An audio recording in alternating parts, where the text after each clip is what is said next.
One of the most interesting things of all in the study of diabetes is the fact that we know since the 30s that diabetes is a disease of improper metabolism, and also since the 30s we could measure metabolism very properly, very effectively. And yet, for some reason, we haven't been doing that much, probably because we could never do much about it. After all, why measure something that you can't do much about anyway? Well, that's all changed with the artificial pancreas treatment. And we can restore proper carbohydrate and lipid metabolism. But now I'm going to prove that to you because that's a big thing to say. Now in this first slide, you see measuring resting metabolism. There are two areas in red. The first one shows the normal diabetic range of metabolism, 0.7 to 0.8, 0.5. This is in the presence of a glucose load. But a non-diabetic person has a range of 0.89 to 1.2. These different levels of metabolism don't even overlap. The poor diabetic person isn't even on the same page as a normal. And we've known this, again, for many years. Now, what happens when we treat patients?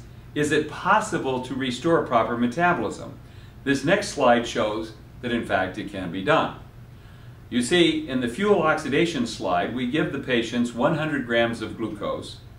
And as you see on the left side in blue, normal subjects, the CHO, comes up, meaning that carbohydrates are being used. And the lipids, in blue, go down. That's what happens when you give somebody glucose. The carbohydrate utilization goes up, and the lipid utilization goes down, and that happens and starts in 30 to 60 minutes.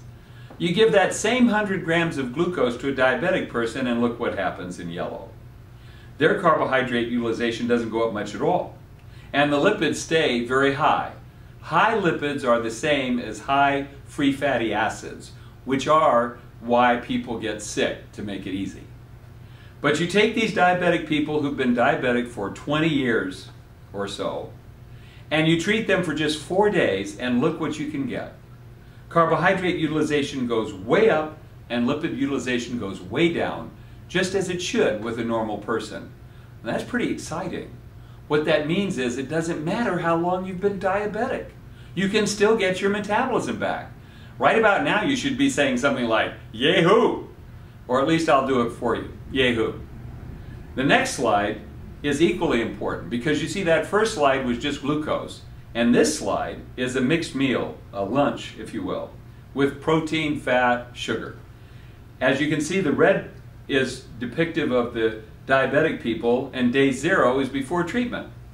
By day 2 you see they are getting better. By day 3 they're basically the same as the non-diabetic counterpart, and by day 4 they are as good as a normal person.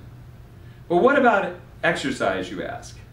And what we did was we used an ergonomic bike, as seen on this next slide, and we compared exercising people who are normal with exercising people who are diabetic, first before and then after treatment. And you see from this slide, if you look at the left-hand side, CHO, carbohydrate oxidation, you see that the lowest level of normal people in blue is better than the highest level of diabetic people when exercising. Similarly, the lowest amount of lipid utilization of a diabetic person is higher than the highest amount of a non-diabetic. But look what happens when we treat them for just 4 days. Notice now the diabetic person is outperforming the normal. And this is what we see in our patients. We literally see the ability to exercise, which is supernormal, which is actually better than normal. And we know that this can be carried over even into the non-diabetic because we've done it. So you see it is possible to take a diabetic person who's been diabetic for many years and give them the exercise ability of a non-diabetic in just 3 days. Now the most fun slide of all is this last one. Most importantly, the reduction of free fatty acids. As you know from the prior session, free fatty acids cause all of the horrible problems of diabetes.